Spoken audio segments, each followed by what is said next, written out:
ಕರ್ನಾಟಕ ಬದಲಾವಣೆ ಬಯಸ್ತಾ ಇದೆ.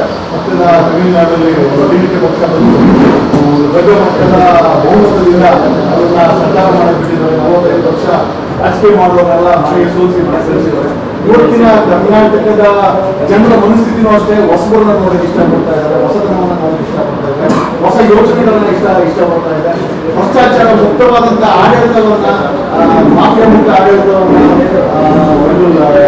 ಡ್ರಗ್ಸ್ ಮುಕ್ತ ಸಮಾಜವನ್ನ, ಸುರಕ್ಷಿತವಾದಂಥ ಸಮಾಜವನ್ನ ನಾನೇ ಒಂದು ಯೋಚನೆ ಮಾಡ್ತಿದ್ದೆ. ಬೆಂಗಳೂರಲ್ಲಿ ಪ್ರಿಯಾಂಕದಲ್ಲಿ ಆಗ್ಬೇಕು ಏನು ವಾಸ ಆಗ್ತಾ ಇದ್ದಾರೆ ಅಂತ ಏನು ಮಾಧ್ಯಮಗಳು ಹೇಳಿದ್ರೆ ದಾವಣಗೆರೆಯಲ್ಲಿ ನಾನು ಒಂದು ಗ್ಯಾಪರೇಪ್ ಆಗಿದೆ. ಅಂದ್ರೆ ನೀವು ಯಾವ ಹೋಮ್ ಮಿನಿಸ್ಟರ್ ಆದ್ರೂ, ಯಾವ ಸಿಎಂ ಆದ್ರೂ, ನಾನು ಈ ಪದ ಕೊಡ್ತಾ ಇದ್ದೇನೆ ಅಂತಂದ್ರೆ there is no security in Karnataka. ಸುರಕ್ಷೆ ಅನ್ನೋದು ಬರೀ ರಾಜಕಾರಣಿಗಳಿಗೆ, ಅಧಿಕಾರಿಗಳಿಗೆ, ಯಾಕಂದ್ರೆ ಇದೇ ಮುಂದೆ ಪೊಲೀಸರ ಹಾಕಿ ಹೋರಾಡ್ತಾರೆ.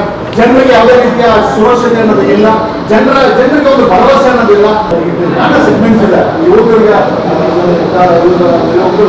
ಕಾಂಗ್ರೆಸ್ ಪಕ್ಷ ಮ್ಯಾನಿಫೆಸ್ಟೋದಲ್ಲಿ 3 ಲಕ್ಷ ಸರ್ಕಾರಿ ಹುದ್ದೆಗಳನ್ನ ಭರ್ತಿ ಮಾಡ್ತೀವಿ ಅಂತ ಹೇಳಿ ಮ್ಯಾನಿಫೆಸ್ಟೋದಲ್ಲಿ ಅನೌನ್ಸ್ ಮಾಡಿ ಇವತ್ತಿಗೆ 4ನೇ ವರ್ಷ ನಡೀತಾ ಇದೆ.